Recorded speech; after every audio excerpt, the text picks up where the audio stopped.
Espero que ya tengan su bebida favorita y su antojo favorito. Soy Silvana Gómez y les doy la bienvenida a esto que se llama Las Onces, un podcast de relatores. Bienvenidos a Las Onces y hoy tengo un set espectacular. Por primera vez tenemos un set espectacular y no por Zoom, y tengo una invitada espectacular que ustedes la han venido pidiendo, que dónde está, que sí. Ella es Carolina Gómez y es mi hermana. Hola. Hello. ¿Cómo es tu hermana? Porque para mucha gente, a mí en Instagram, cada vez que hago preguntas es como, ¿y tu hermana cómo es? ¿Y tu hermana es chévere?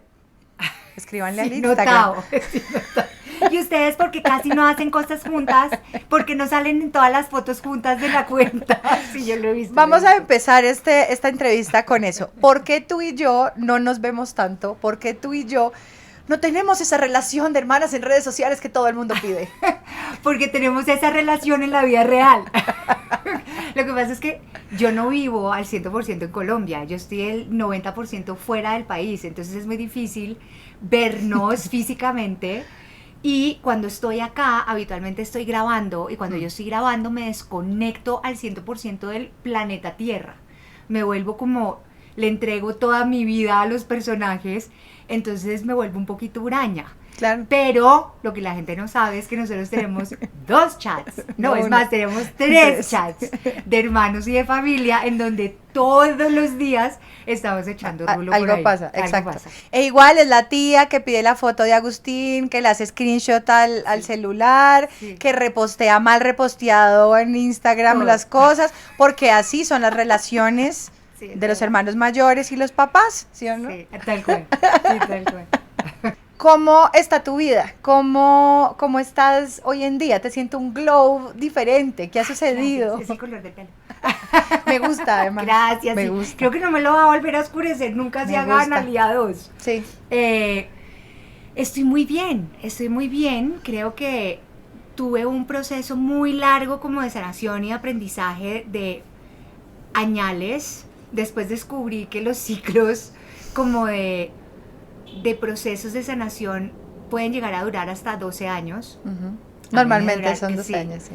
Me duraron 12 años y un poquito más, pero estoy muy bien, estoy tranquila, estoy en un buen momento de mi vida, estoy sobre todo en un buen momento conmigo misma, que es lo que más importa.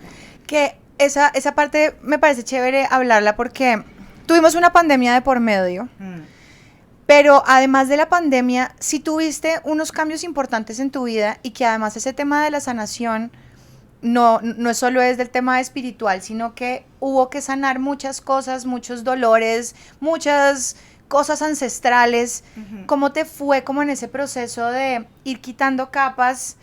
Yo siento que de pronto hasta redescubrirte, sí, y entender muchas cosas con las que uno carga y que de pronto puede decir, bueno, ya esto ya no más, adiós. Pues la verdad que mi proceso en la pandemia fue un proceso muy positivo, lo viví en una pequeña burbuja que fue un regalo de vida muy grande. Yo no lo viví en Colombia, creo que la gente que vivió la pandemia en Colombia vivió un proceso muy fuerte de encierro, hay mucha que se subieron los niveles de depresión a unos porcentajes en el mundo muy altos. En el mundo, sí, es verdad, pero siento que en algunos lugares más que en otros. Sí. Yo tuve la ventaja de pasarlo en St. Petersburg, en Florida, que es una ciudad muy pequeñita cerca a Tampa, 300,000 personas sobre el mar, en la costa oeste de Florida. ¿Y por qué digo que era una pequeña burbuja? Porque aunque usábamos tapabocas, había muchos restaurantes abiertos, había distanciamiento social lógico. Yo tenía una vida normal.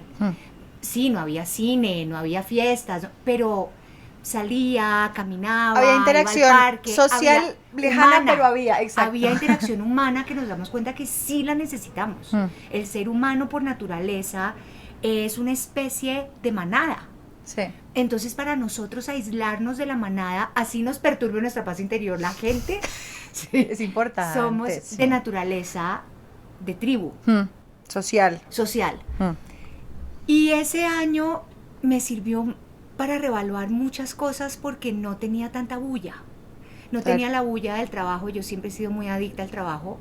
El trabajo ha sido una gran como cuando uno ¿Como un dice, escape? Exacto, como un escape. Cuando uno dice, no hay peor ciego que el que no quiere ver o que uno quiere tapar el sol. ¡Voy a trabajar! Exacto, yo decía, me voy a trabajar, chao. Y así vivía en la vida. Y la pandemia me sirvió para quitarme ese velo de la cara. Chévere. Los actores, en nuestra profesión, tenemos que hacer el ejercicio de quitarnos todas esas capas de cebolla que nos van imponiendo socialmente nuestros entornos. Familiares, sociales, culturales, idiosincráticos. Entonces ya cuando tú tienes esa conciencia creada, latente, pues habitualmente no la aplicas a tu propia vida, sino a los personajes para no juzgarlos. Pero decidí empezarlos a aplicar en mi vida personal. De dejar el juicio, de empezar a entender lo que estábamos hablando fuera de los micrófonos, y es, tengo que empezar a trabajar en mí, porque siempre le echamos la culpa y responsabilizamos a nuestro entorno por nuestra felicidad o nuestra tristeza. Y al estar yo sola con mi pareja y no tener nada más alrededor, pues hay momentos en donde eso uno lo ve muy claramente. Sí, hay como que el ruido y lo que hay alrededor, pues no. Eso fue un tema de la pandemia, ¿no? Que mucha gente fue un tema de unión o de separación, y que yo siento que para muchas personas fue hasta algo positivo. O sea, uno darse cuenta, no sé, voy a poner un ejemplo, 25 años casado y, marica, no tenemos nada en común.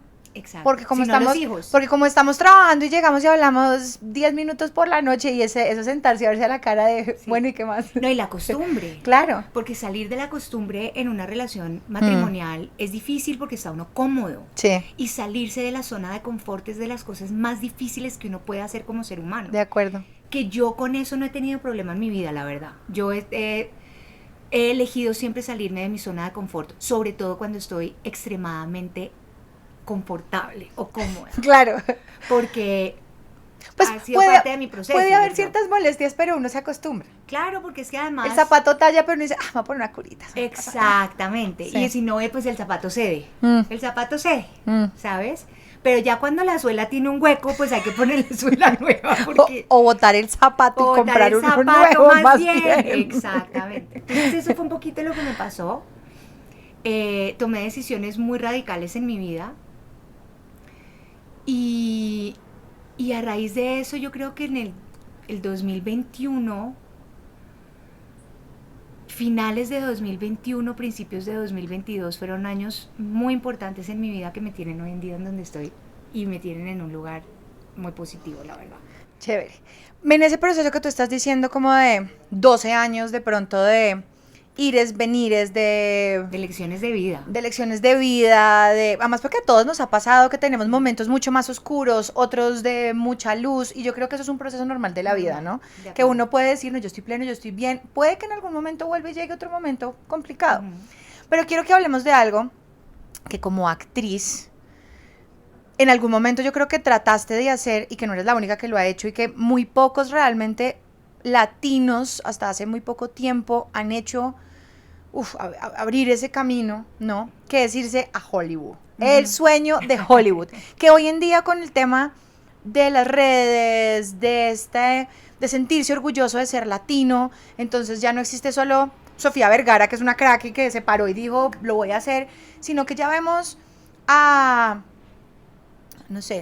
Juliette Restrepo, a Juan Pablo Espinosa, a Pascal, por ejemplo, a Pedro Pascal, a Oscar Isaac, a Ana de Armas, que uno ya los ve allá como tan lejos, y seguramente pues no, esto es gente que pues creció en Estados Unidos, pero igual por ser latinos siempre los dijeron, te va a tocar hacer el amigo tonto o el amigo del narcotraficante, o lo que sea, y hoy ya salen en las grandes franquicias con otros papeles. ¿Cómo fue tu proceso? Y yo creo que eso fue también, y creo que a muchas personas les pasa, llegar ahí y estrellarse y decir, este sueño de Hollywood no es tan fácil. Es una pesadilla más que un sueño. ¿Cierto? Es que es curioso porque la gente asume muchas cosas. En inglés hay la palabra assume en inglés es muy bonita, porque si tú la divides es ASS, as, you, la U, me, después ME, me. Entonces cuando when you assume, you make an ass of you and me. Y eso me lo enseñó el papá de un conocido y me pareció muy interesante. No hay que asumir ciertas cosas. La realidad es que yo nunca me fui a Los Ángeles porque yo tenía un sueño de Hollywood. Mira. Yo jamás me fui allá, sino que circunstancialmente era la única ciudad en Estados Unidos donde yo podía trabajar. Okay. ¿Por qué? Porque dentro de mi relación matrimonial existió una exigencia que era salirnos de Latinoamérica. Y yo en Miami no podía trabajar porque Miami realmente no es una ciudad en donde se producen muchas cosas, y lo que se produce habitualmente son formatos de telenovela muy tradicional mexicana, que no es que sea bueno o malo, pero yo chillo un poco en ese formato porque mi tono actoral es muy diferente. Claro. Y son historias que a mí no me llenan como actriz. Uh-huh. Entonces para mí Miami no era una opción. Uh-huh. Nueva York, que es el otro sitio donde podía actuar, tampoco era una opción. ¿Por qué? Porque Nueva York es más Broadway, es otro tipo de actuación. Nueva York es como más Scorsese. Es más... No, mira, qué delicia Scorsese. Claro, ¿no? pero pues... Pero mira Nueva York lo que fue también...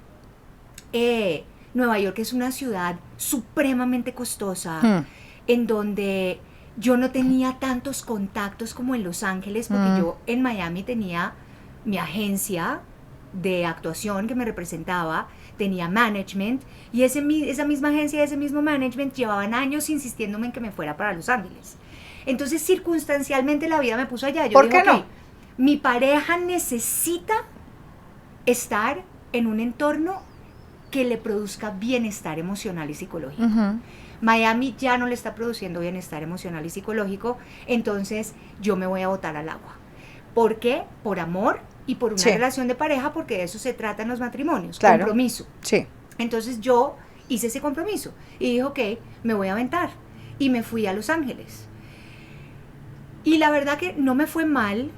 Creo que hice muy buenas relaciones, trabajé en cosas muy interesantes, pero después de la pandemia las cosas cambiaron. La mayoría de los actores que estaban viviendo en Los Ángeles extranjeros se fueron, porque hoy en día ya ni siquiera se hacen castings personales, todo es por audición de self-tape. Claro. ¿Qué son los self-tapes? Los videos, las audiciones que uno se graba en el teléfono y las manda. Ahora, ¿qué genera eso?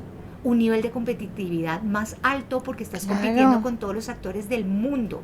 Ya no estás compitiendo solamente con la gente local. Con los que están ahí. Bueno. Que son muchos. Claro. Que son muchos y de todas las nacionalidades. Y que gracias a, no sé, redes sociales, contactos, sí pueden empezar a abrir y decir, quiero de pronto una Ana de Armas, pero que no sea Ana de Armas, ayúdame a buscarla.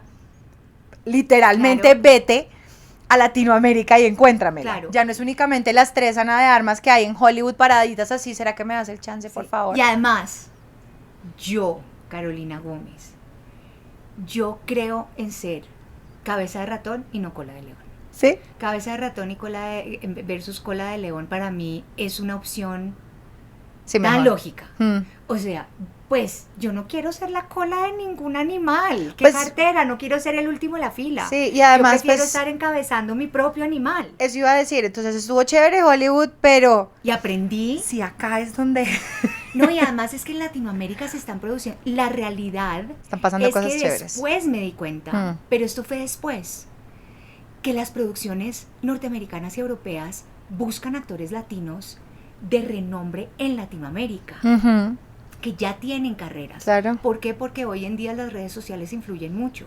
Hoy en día las producciones, y esto no es algo bondadoso para la industria de la actuación, ni para nuestra profesión.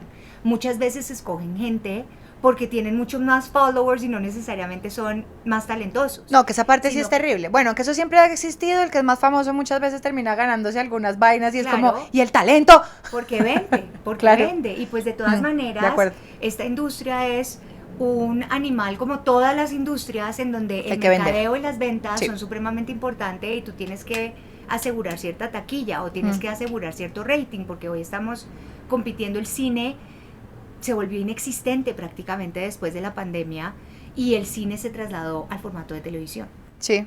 O sea, hoy en día Netflix es uno de los grandes competidores de los Oscars. Quiero que hablemos de eso. Bueno, Netflix ya entró, digamos, como a producir, y lo mismo hizo Amazon y lo está haciendo HBO y Paramount, Disney, bueno, todo. ¿Cómo ha sido ese cambio que yo siento que no solo para ti, sino para la industria, que pues es la conversación que estamos teniendo en este instante? El tema de las plataformas ha sido muy bondadosa con Latinoamérica. Latinoamérica tiene mucho talento, no solo actoral, sino de producción, de dirección, de escritores, gente trabajando, cámaras, gaffers, o sea, de verdad, aquí tenemos mucho talento. Estas productoras lo que han hecho fue que arrancaron con su plataforma Blockbuster, vamos a poner ahí películas, luego dijeron, listo, vamos a meterle billete, vamos a poner bravo a Steven Spielberg y vamos a volvernos productores y vamos a hacer nuestras películas. Y están abriendo estudios, de hecho, en ciertos países. Es que eso es lo que te iba a decir. ¿Cómo ha sido ese proceso? Porque antes, no solo acá en Colombia, sino en cada país, existía ese nicho. Entonces estaba RCN, estaba Caracol, estaba Teleset, estaba Vista y estaban, no sé, estoy nombrando puras productoras. Estas ahí, listo. Y esas trabajaban con esto y ya. Y si uno no lograba entrar acá y llega Netflix, Paramount, y pues claro, están subcontratando todo esto, ¿a ustedes sí les ha mejorado el tema de que tienen mejores condiciones? Los productos audiovisuales se están viendo a nivel mundial, no solo local. ¿Cómo ha sido esa transición de ser cabeza de ratón, ¿no? Ya que Hollywood fue, pues, ser el último pelito de la cola del león, a volver acá, pero además en unas condiciones muy diferentes y un poco más globales, además? Bueno, las condiciones en los canales no han cambiado mucho, la verdad, ¿no? Pero existen productoras como, por ejemplo, AG Studios, que hicieron los servicios de producción de Jack Ryan, ¿sabes? Claro. Que es una de las producciones que más presupuesto ha tenido en Amazon, sí, a nivel mundial. Y es una de las productoras que es más prolífica y trabaja con más productos norteamericanos en Latinoamérica.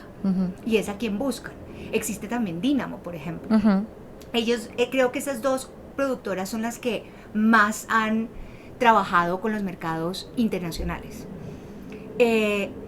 Sí existe un cambio en productoras como Fox, por ejemplo, que Fox era Fox Telecolombia. Sí. Hoy en día ya no se llama así, ahora es Fox, porque lo absorbió Disney. Pero cuando Fox empezó, Fox fue los primeros que empezaron a producir, ¿no? Cosas para cable, para el canal en Latinoamérica. Empezaron a producir cosas como Tiempo Final y en este momento no recuerdo. Y se abrieron además a temas que no eran novelas, sino series y acción y series internacionales, cosas, y empezaron a venir actores internacionales que por el sindicato pues tenían unos requerimientos básicos de campers, trailers, tenían que tener camerinos, que la gente siempre piensa que son requerimientos del actor, de malcriadas y de divas, y eso no es así.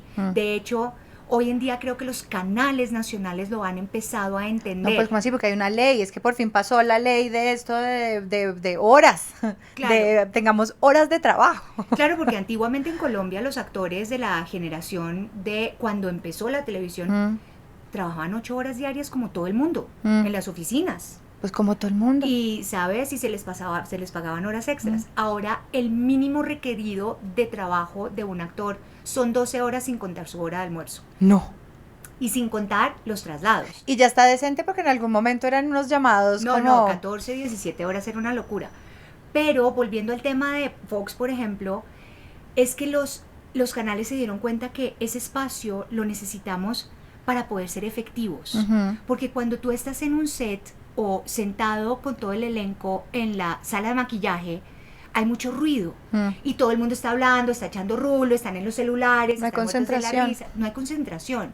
Entonces, lo que sí produjeron las plataformas, que viene también a lo que tú preguntabas, es que ahora las producciones son mucho más rápidas. El cine antes se producía en 6 meses. Y eran unas producciones con Tom Cruise en donde pagaban millones y millones de dólares. O sea, los presupuestos eran de 50 millones de dólares. Hoy en día los presupuestos de Latinoamérica están en los rangos entre $1 millón y 13 millones de dólares en una serie. Pero cuando tienen 13 millones de dólares, esa alocación presupuestal se le da a quienes realmente garantizan una calidad internacional, como puede ser, por ejemplo, AG. Claro. ¿Qué pasa con eso? Cuando ruedas más rápido, porque los proyectos habitualmente ya no duran más de 3 meses o 4, a menos de que sean producciones nacionales, que son serielas. Claro, y que son las largas. Las que nosotros llamamos series, que realmente no son series porque son las novelísimas. Productoras colombianas, que ahorita hablamos de eso lo están pidiendo las plataformas hoy en día. Como así, aman las novelas, obvio. Pero primero tienen que pasarlo en las cadenas nacionales, claro, en los canales nacionales. Entonces, nuestro formato es un formato que se adaptó hace muchos años cuando se privatizaron los canales a la parrilla mexicana. Y es, tú tienes que ver, antiguamente, ¿no te acuerdas cuando nosotras estábamos chiquitas que uno veía dejémonos de vainas una vez a la semana y uno sabía que eran los miércoles a las 8 de la noche? HBO todavía maneja eso y cada semana nos mandan un Last of Us, un Game of Thrones, un Succession. Que a mí me gusta mí me gusta, pero no a todo el mundo le gusta porque ya queremos todo rápido. Sí. Pero como tenemos una parrilla nacional, pues no le podemos dar a la gente una historia de menos de 1 mes y medio. O sea, es lo mínimo. No, y además aquí a la gente le gusta, digamos que dejémonos de vainas que era novela, iba una vez a la semana, pero café tenía que ir todos los días. Todos los días. Por eso es que esas series, yo a veces me meto, uno se mete a Netflix, ¿no? Y dice, Analía, 750 episodios.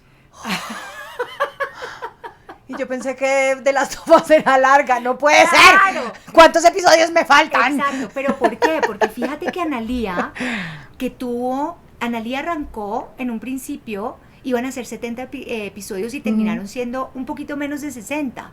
Pero al aire estuvo poco menos de 2 meses o 2 meses y la gente era, ¿pero por qué nos la quitaron? Porque 2 meses en la pandemia era como, era no, regalo de la vida y yo creo que mentalmente el tema de que sea el diferencial que no sea en plataforma, porque yo no tengo el acceso a escoger, a ponerle cuando yo verla, sino que Analía salía tal día, tal hora.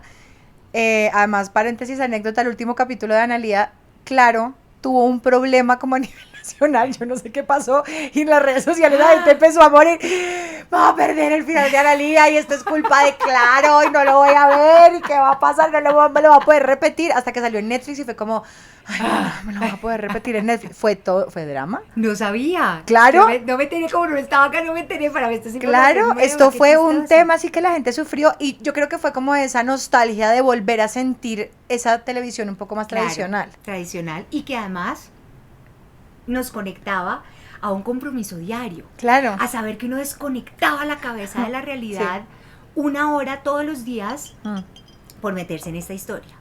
Entonces, pues las plataformas en definitiva sí tuvieron un cambio y un giro, los canales se han dado cuenta y las productoras independientes se han dado cuenta que cuando uno pide un camerino es porque hay que hacer 20 escenas al día, entonces hay que ser efectivo como actor, tú tienes que llegar al set y estar en personaje listo y dar el mejor delivery o la mejor interpretación posible, pero con efectividad. ¿Por qué? Porque eso le baja el costo a la productora. Cuando tú tienes que grabar, y la gente piensa que porque es en digital, entonces pues se puede repetir 1.000.000 de veces. Pero el tema es que cuando tú repites 1.000.000 de veces, no estás haciendo una escenita en 1 horita, sino una escenita en varias horitas, y eso no es efectivo. No, y además ahí viene que entonces después le pasan esto a la edición tiene que cortar, montar, tener que ver unas 53 veces, volver. O sea, es como toda una cadena que obviamente uno como televidente no entiende, que uno dice, pero ¿por qué es tan costoso? ¿Por qué...? ¿No? Y eso que los costos se redujeron cuando bajamos de 35 milímetros a digital. Claro. Que eso también fue... Yo me acuerdo la última película que creo... De las primeras que se hizo en digital, creo que fue Minority Report, ¿te acuerdas? Sí, creo que fue una de las primeras, sí. Una de las primeras que todo el mundo dijo, ya, se acabó el cine. Se acabó el cine, esto ya murió, ¿cómo es posible que ahora ya no sea 35 milímetros? Que de hecho los primeros que se pasaron a digital fue la industria porno, creo.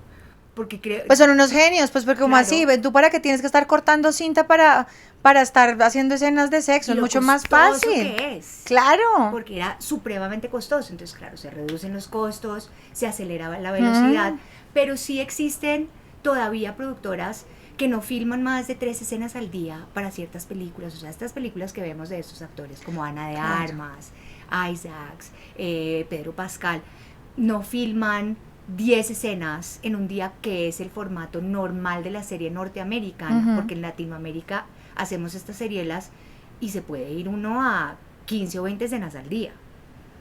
sino que filman menos. ¿Por qué?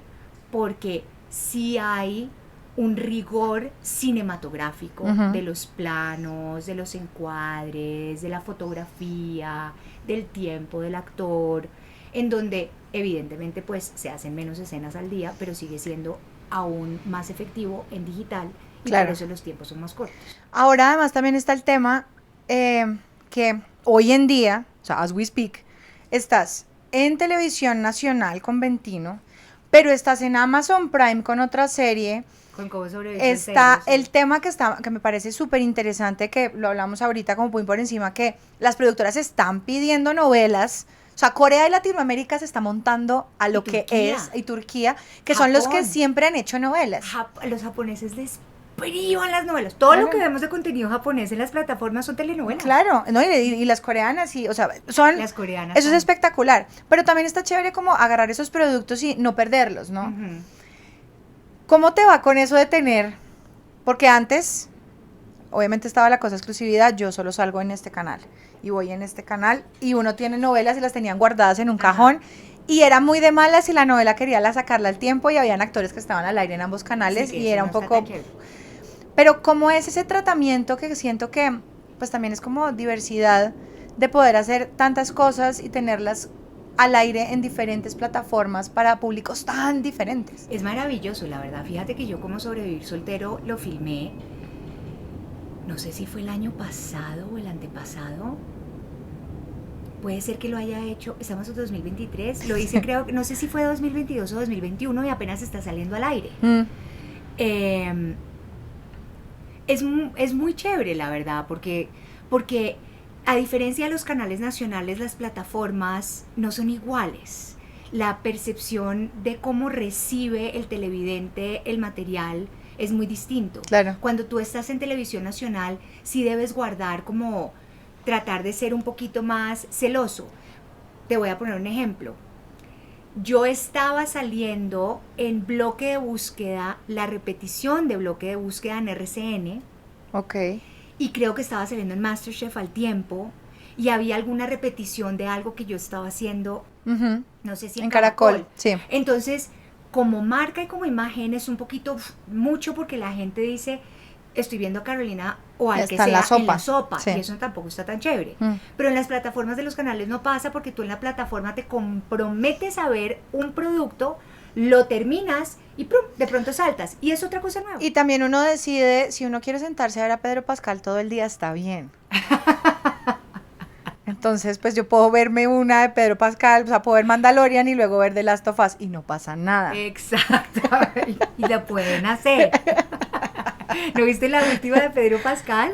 ¿Cuál? La comedia de... No sé, la que es con Nicolas Cage, no me la he visto, quiero ver. Es muy divertida y está pintado Nicolas Cage haciendo estos personajes que en donde me la quiero ver. Es él, pero entonces también él es su conciencia más el personaje que está interpretando en la película que están contando dentro de la historia. Quiero hablar de algo muy específico con respecto a Pedro Pascal y yo siento que es algo que está pasando hoy en día.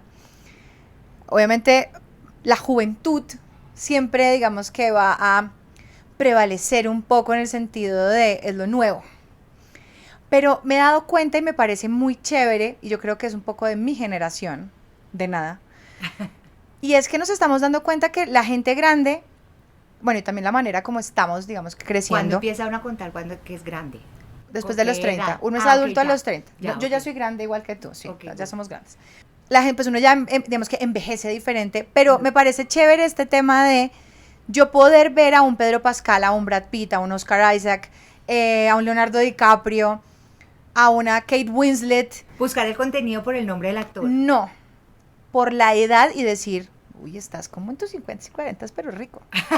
Pero esto no solo lo digo yo que tengo 35, sino una china de 20, una de 18 y que diga, guapo. ¿Cómo ha ido cambiando eso, no? Bueno, yo no creo que que haya cambiado mucho para los hombres. Los hombres habitualmente mientras más viejos se ponían, más fantástico. ¿No? Yo creo que se ha modificado más con las mujeres. Los hombres siempre han tenido un proceso de envejecimiento socialmente más amable, más aceptado. Sí. Y fíjate que, mira Robert Redford. Sí. Robert Redford, mientras más viejo se ponía, uno decía... Bueno, Sean Connery. Sean Connery. Sí. Yo decía, este señor, ¿qué le pasa? O sea... vintage, buena cosecha. ¿Sabes? Pero con las mujeres también. Con las mujeres no. Con las mujeres era una cosa de, uy, es que ya está bien, está cucha. Porque además el término escucha, que me parece lo más despectivo. Pero además tú sabías que cucha significa, ¿qué es lo que significa se lo cucha? dicen cariñosamente. No, sobre no, todo no, los es paisas a sus- es una palabra indígena de respeto hacia la madre. Ya ve. Lo que pasa es que por La la, colo- ignorancia por del la uno. colonización, guache, cucha y guaricha, Guaricha, que amo. ambas, tres palabras. Con che. Bueno, guache era guerrero, guaricha es princesa y cucha es mamá. Pero Ay, como bueno. llegaron a decir es que usted es un guache, pues claro, era el guerrero que me estaba peleando. Haciendo daño, Son claro. palabras que tienen buen contexto si les damos Muy la bien, vuelta. hoy aprendí algo nuevo, me encanta esto de aprender. Si te dicen cucha, Si me dicen, no, igual no me gusta, gracias. O sea, Mejor con no. razón, lo usan tanto en el valle y en los departamentos como de la zona cafetera con las mamás Claro, y las abuelas, claro, cucha. la cucha. Tenemos un primo que le decía Sí, a su mamá la la cucha, cucha. y a la abuelita le decía la cucha. Claro. ¿Qué un cucha? a nuestra mamá le dice cucha. Pero yo creo que, volviendo al tema, me parece maravilloso que estemos entendiendo que todas las edades tienen su propia belleza. Y ahora, Colombia es un país muy particular en eso. Los hombres acá a mí me da una risa, y no les estoy dando palo a hombres porque yo soy súper pro hombres, amo a los hombres, así como amo a las mujeres, pero tengo, tal vez porque soy mujer, soy más autocrítica de nuestro género que del género masculino. Y eso no tiene nada que ver con machismo. Pero sí acá uno ve al man calvo, barrigón, ojeroso, con celulitis en la barriga, y se voltean y es, uy no, pero es que esa vieja tiene, mírenle los gordos, miren la celulitis, ay, pero ¿cómo Que haríamos? es Mírense verdad. en el espejo. Y acá hay una exigencia con la mujer brutal, porque les exigen ser profesionales, cabeza de familia, que traigan plata a la casa, porque aquí, la verdad, es de los pocos países de Latinoamérica en donde las mujeres aportan económicamente al mismo nivel de los hombres, y muchas veces aportan más. Hasta más, sí. Hasta más. Lo cual está muy bien. Lo cual está muy bien, pero tampoco tenemos que encontrar balance. Un equilibrio, sí. Un equilibrio. Entonces les exigen todo esto, y además estar hechas unas hembras. Porque es que no es suavecito, no es como un cuerpo normal de la gente normal, Sí. y apreciar esa belleza. Esto está paila. No es que la barriga tiene que tener six pack, y entonces las puchas tienen que estar perfectas y las nalgas. Entonces por eso es que empiezan a ver todos estos giros que hubo como en los 90s y del 2000 al 2010 de este, Delgadez así. no solamente, ni siquiera delgadez, porque en Colombia Como no de nos gustan las obsesión, mujeres como flacas, de sino obsesión. obsesión del cuerpo, Sí. voluptuoso, perfecto, y empiezan a ver todos estos implantes de nalgas, estos excesos de tetas, Sí. la boca, que ahora todo eso sí, y uno dice, pues no, realmente volvamos a lo básico, que nos está volviendo a llevar a lo básico, Chévere. curiosamente, el síndrome de Asia, Ujú. que es volver a apreciar un pecho normal, el que a uno le tocó, quitarse las nalgas, no pegarse esas estiradas, y volver un poco como al cuidado básico de tener salud, porque eso hace que reflejemos belleza. Claro. Y eso es lo que nos está pasando también un poco con las mujeres en la medida que vamos envejeciendo, que siento que nos cuidamos diferente. Nos cuidamos por nosotras mismas, pero sobre todo porque hay una conciencia de salud asociada con la belleza. Y hoy en día las mismas mujeres estamos apreciando un poco más que cada edad tiene su gracia. Sí, es y verdad. valga la pena la redundancia, porque he repetido mucho la palabra belleza, pero tiene su propia belleza. Obvio. Y las arrugas no tienen nada de malo. En nuestra industria, por ejemplo, es terrible el envejecimiento de la mujer. Es que eso es a lo que voy. A mí me gusta, el otro día, no sé si te viste Knives Out, Ajá. la de Onion, la de Glass Sí, Onion. que me pareció malísima, pero es de esas domingueras fantásticas. Sí, pero el hecho de que haya salido Kate Hudson, ella es Kate Sí. Hudson, sí, que sale fantástica con su bikini y su cosa, pero luego se sienta y está sentada común y corriente y se le veía la barriga común y corriente. Como a todo el mundo. Y en algún momento sonríe, se le ven las arrugas. Yo decía, sí, Kate Hudson. Pues claro. Te amo, Kate Hudson, así Pues se debe claro, hacer. obvio. Y aunque yo, por ejemplo, soy muy vanidosa desde siempre. Nosotras venimos de un hogar en donde nos enseñaron que la vanidad, pues era como parte de, ¿usted va a salir así peinada? ¿Va a salir vestida Yo así? siempre he ido un poco en contra de la corriente de la familia en eso, pero sí. Pero es que tú y yo siempre Yo soy, como muy yo soy niñitos, la pero rara, tú yo soy más. la rara, pero sí. ¿Va a ¿No? salir así? Va así. Exacto. Pero yo creo que la vanidad no puede ser lo que nos mueva al 100%. De acuerdo. O sea, tenemos que apreciar que si uno tiene 50 años y hay arrugas, está bien. Está bien. Es verdad. ¿Cómo ya en todos estos cambios y lo que estamos hablando de las plataformas, de cómo ha cambiado el mercado, de la belleza, porque todo realmente está unido, ¿cómo hoy en día escoges los proyectos? ¿Cómo escoges? Porque además también hay un momento en el que uno puede darse el lujo de escoger qué quiere pues, hacer. Sí. Y hay momentos en que no también. Y si toca, si Hay toca momentos que hacerlo, se hace toca. lo que toca. Pero ¿cómo es esa escogencia de esos proyectos y cómo es la creación de esos personajes? Con el pasar de los años uno empieza a buscar personajes que satisfagan los procesos creativos. Por ejemplo, yo hacía mucho tiempo que no hacía una telenovela. Y aunque la gente piensa que Ventino desde el papel, entonces Ventino la serie, el formato de la historia Ventino es un formato más telenovela desde el escrito, por la estructura de la historia. Los personajes blancos son supremamente blancos. Y la mala es, es un pequeño demonio y no tiene justificación. Pero al haberme dado generosamente la libertad creativa que me dieron con Martina, por ejemplo, a mí me parecía compleja la historia porque decía, en mi cabeza es muy telenovela, es muy blanco, todo es muy blanco y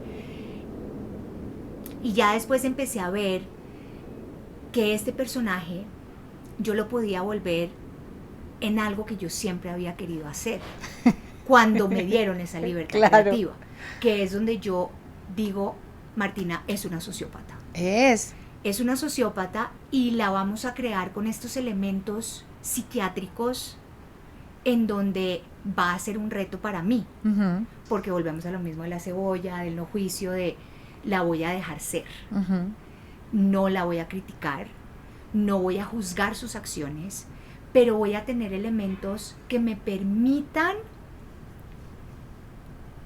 actuar y accionar con respecto a su psicología. No porque es que la historia tiene que dar giros, entonces tiene que hacer cosas malas. Claro. Porque muchas veces la telenovela se escribe así. No es relevante el por qué. Que es muy chistoso porque la misma gente que produce, los mismos productores es, ay, pero no me venga a hacer ahora esas preguntas de actores estúpidas que hacen ustedes pero y es que, ¿qué trauma tuvo cuando era chica? Pero es que, porque somos preguntones los actores, pero preguntamos es por eso, porque tenemos que tener una razón para accionar y para actuar y para proceder. Que ahí entra el tema de la preparación, de pronto uno no entiende eso, que detrás de esos personajes hay un perfil psicológico, perfil social, o sea, crean una persona. Y una historia. Y uno se siente hablar con un actor y es como, ella a los 10 años tuvo un problema que se le murió el pollito de colores. Eso la traumatizó. ¿Qué tiene que ver? No, pero es que ella es así.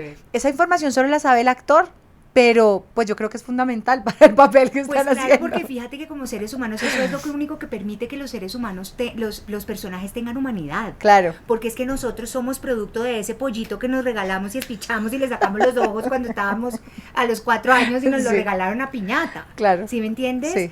Nosotros hoy en día como seres humanos somos producto de absolutamente todo lo que nos pasó. Y muchas formas de actuar, reaccionar, de vivir, de entender, de juzgar a veces y de acción, de vivir nuestras vidas tienen que ver con todo eso, con ese entorno. Entonces, ¿por qué los personajes no van a ser iguales si les queremos dar humanidad y verdad? Es verdad. Sí, además porque siento que tiene mucho respeto con el público. Claro. Y pues con la creación y con la actuación Y fíjate que en el momento de hacerlo. una de las cosas más gratificantes para mí de Martina es que sabíamos que era un personaje que iba a ser difícil, porque es un personaje que tiene mucho peso dentro de la historia, Claro. pero su accionar es terrible. Pero es como, por ejemplo, Dexter, o en la serie Love, se llama Love, ¿no? No, You. Ajá. en You, que son serial killers, Sí. son personajes sociopáticos y muchas veces hasta psicopáticos de los que tú te enamoras. Y dices, no, pero claro, pero les dan unos elementos Sí, humanos. como humanos que habitualmente en las telenovelas no existen. Claro. Y en este personaje de Martina Pero es hay que, unos elementos de humanidad muy claros. pero es que Martina es como una Soraya Montenegro más loca con componentes humanos. Soraya Montenegro, ustedes no saben quién es, la loca, la de las telenovelas mexicanas, la de los stickers de WhatsApp, esa, que es una de las mejores malas de la historia de las telenovelas de Latinoamérica. La voy a buscar, no la conozco. ¿Cómo así? Es la de la maldita lisiada. Ah, la maldita lisiada, Claro. claro. Esa escena uno dice, uno porque va a coger una niña en una silla de ruedas y le va a gritar maldita lisiada y le va a botar al piso y le va a pegar. ¿Qué es eso? Esa señora está loca. Esa señora no tiene corazón. Pero no, ni siquiera corazón, merece estar en la cárcel por abuso. O sea, ¿qué es eso? Cosa tan horrible. El otro día tú subiste en Instagram un video de, pues, el antes y el después de Martina botándosele encima y la ahoga. Eso era ya será un sueño. No importa, pero ¿qué es eso, señora? Cálmese. Claro, eso es lo que ella piensa, que amé esa escena ahora que la ves. Me dio pesar que no usáramos ese recurso un poquito más, porque siento que esos momentos de humor, que es humor negro, es pero un humor muy negro. Claro. Creo que eso es algo que hubiéramos podido, es un elemento que hubiéramos podido utilizar mucho más con Martina, por ejemplo, que es un poco lo que pasa en series como You y como que hay esta cosa de humor negro como la noche, que hace que uno disfrute mucho más a los personajes, porque por ejemplo, para Martina pasábamos escenas y todo el mundo. Yo estuve 7 meses donde todo el mundo después de cada escena me decía, uy, es que la odio. Yo decía, Dios mío, esta energía la estoy recibiendo todos los días. Y yo así, con canelita y así. ruda. Así, cha. Yo decía, Dios mío, qué mala vibra. Y es muy chistoso porque hoy en día voy a la calle y la gente me mira y me dice, uy, usted cómo es de mala, pero me lo dicen con una sonrisa de oreja a oreja. Pero entonces ahí es chévere porque también como público estamos entendiendo el concepto de el personaje es muy malo, usted no, y está bien hecho. Exactamente, que eso está eso cool. Es lo que a mí me gusta, claro. Porque muchas veces la gente, le puedes preguntar a algunos actores, a veces les han pegado, como así, que yo creo que la gente ya se ha educado un poco más con respecto al tema de la actuación, pero antiguamente la gente veía unos personajes y los insultaban en la calle a los actores por el accionar de los personajes. Y uno decía, no, mira, es que ese no soy yo.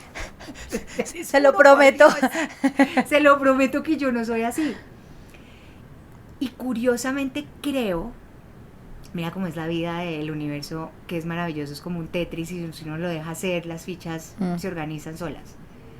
MasterChef sirvió mucho para que yo me pudiera dar el lujo de hacer a Martina, porque la gente también te conoció por primera vez cómo eras, porque también uno a veces tiene unas percepciones de las personas que están al otro lado de la pantalla, ¿no? Y el MasterChef, pues eras tú, sí. Claro, la gente ha creado un personaje, crearon a una Carolina en el imaginario de cada uno de ellos, que era la reina, y entonces,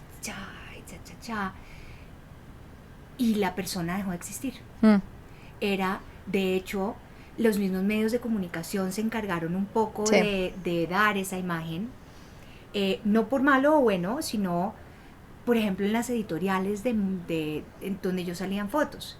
Siempre era una persona súper señorial. Como inalcanzable. Como así, y entonces la foto así como de diva, con el tacón en la cama. Yo no soy así. Sí, no. ¿Sabes? Yo no soy así. Tengo esos elementos dentro de mí en ciertas cosas como los tenemos todos, pero yo no soy así.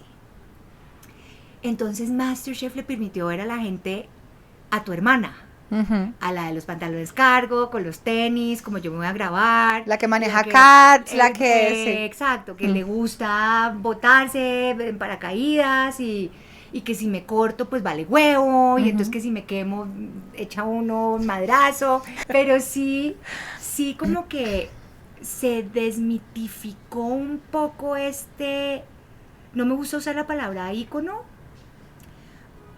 Pero sí, el hito, pero el hito, sí. El hito de la reina sí. se desmitificó un poco y me vieron pegada al piso, me vieron lo que realmente soy. Entonces eso es chévere porque la gente dice, no, pero sí, yo es súper buena gente. Bueno, no sé, a algunos no les debo parecer tan buena gente, pero digo hay ciertas características en donde yo, por ejemplo, soy una persona que hay un común denominador entre la gente que me conoce, es yo tengo mucho carácter, porque bueno, eso lo tenemos, pero yo soy una persona que habitualmente es suave.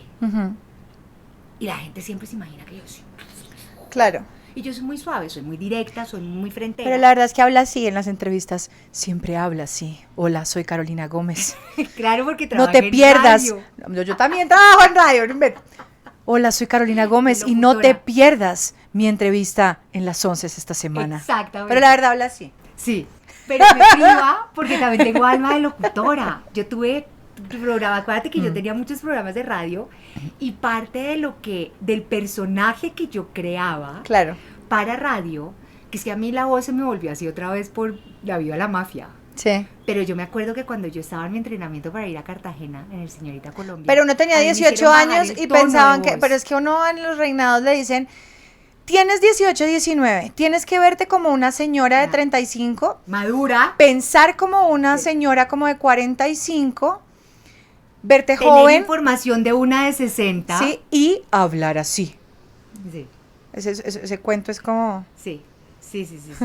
Pero sí me pasa que cuando tengo un micrófono y hago locución, me encanta porque sí puedo bajar el tono y habitualmente se me baja naturalmente y me gusta. Y de hecho es una de las herramientas que hoy en día uso con los personajes. Sí. Si tú ves La Viva de la Mafia, Diana Montes era así, una paisa y hablaba como un timbre. Después, por ejemplo, La Viva de la Mafia se llamaba Diana Montes. Diana Montes. Hubiera perdido en ¿Quién quiere ser millonario? Yo no sabía que se llamaba Diana Montes. Mientras que, por ejemplo, en el personaje que hice para el bloque de búsqueda, el tono de voz era más bajo. Claro. Para el de Mentiras Perfectas, el tono era más bajo.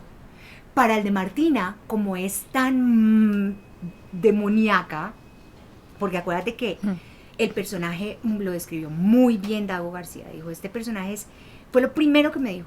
Es inspirado en Mefistófeles, Caro. Mefistófeles es, en el folclore alemán, es un demonio que buscaba almas para el diablo, que es un muy buen fundamento, es un buen cimiento para crear un personaje. Claro. Yo dije, tiene que tener una voz súper dulce, porque ella es muy carismática, como hace todas esas cagadas. Tiene que ser como esos tipos que existen y que ustedes tienen que dejar, sobre todo normalmente son hombres, pero que son las serpientes, que son súper chéveres. Son maravillosos, pero son unos hijueputas. Sí. Mira que el animal de ella es la serpiente, es la culebra. Curiosamente no por ella, sino por Merce, por su tía, que ella siempre vio a su tía Merce como una culebra porque le quitó a su familia. Pero es una relación codependiente muy malsana. Es una relación y Merce se ve toda dulce. También. Claro. Se ve toda dulce y Merce tiene su vuelta súper oscura, que son conversaciones, por ejemplo, que yo tenía con Pipe Samper, lo tuvimos, con Renato, y me decía, pues que este personaje, este man es como medio huevón. Yo le decía, no, fíjate que el personaje, si tú te das cuenta, es un bacán y es súper churro, porque pues además... Pues, sí, es Juan, guapo, es guapísimo, sí. ¿Sabes? Pero es un man que viene de la escuela de Martina, y viene de la escuela de Merce, y estas locas, el personaje... Martina tiene un cargo y tiene una compañía que es inexistente en la industria de la música latinoamericana. La industria de la música a nivel mundial es súper machista. A las mujeres les ha costado mucho escalar. Sí hay productoras, hay artistas, hay cantantes, hay compositoras, pero ser dueña de un sello disquero y ser la matrona y que para paladear eso a muchas, desafortunadamente, y que ojalá eso cambie, sí les tocó volverse en unas... arpías cabronas para que las respetaran, que eso es lo que buscamos que cambie, pero sí, que uno dice, pero ¿por qué eres así de piroba? Pues me tocó, ¿qué hacemos? Claro, sí, no hay de otra, no hay de otra. Entonces yo le decía a Pipe y a Merce, porque además Merce a veces, Katy a veces me decía, es que no, y como que teníamos conversaciones en donde yo al final decía, no las juzguemos, dejémoslas ser, porque es que realmente Merce tiene una culpa, porque es que Merce se le metió a la cama a su hermana con el marido. Esa es la historia de Merce. Ajá. O sea, Merce se acostó con el papá de Martina y Martina los vio. Y su mamá se suicida en un carro y mata al papá. No, pues por eso la señora es como es. Claro, porque es que los sociópatas son creados socialmente. Acuérdate que el psicópata nace por un tema neurológico, desbalance químico. Sí. Pero el sociópata se hace. Entonces Martina es una niña que además su mamá nunca la quiso, nunca fue suficiente para ella. Era una huérfana del golf, como dicen en los estratos altos del país. Sus papás realmente se la pasaban en la vida de ellos y ella era una niñita que todo el tiempo se la pasaba tratando de demostrarles que ella sí podía y que era una berraca, y ya llega un momento en donde tú empiezas a utilizar las herramientas que necesites para poder probarte. Claro. Entonces, aunque eso no justifica que sea nada, como es, exacto. No estoy tratando de que quieran a Martina, no. Solo estamos, algo que yo he descubierto en mi vida es que uno tiene que descubrir el porqué de las cosas para entender, pero no para justificar, sino entender. Sí. Solo entender. Sí, es entender, es ponerse en los zapatos de los otros, y eso no quiere decir que uno tiene que empatizar con las acciones de otros, pero infortunadamente sí entender los procesos de otros le hacen a uno la vida más fácil. Es verdad. Ustedes que tanto preguntan que cómo era Carolina Gómez, esta es. Esta soy. Muchas gracias. I love you. I love you. Yo la amo, porque los que no sepan es divina. Además que chistosa, y eso lo amamos todos. Y ustedes obviamente pues compartan el episodio, que bueno. Adiós.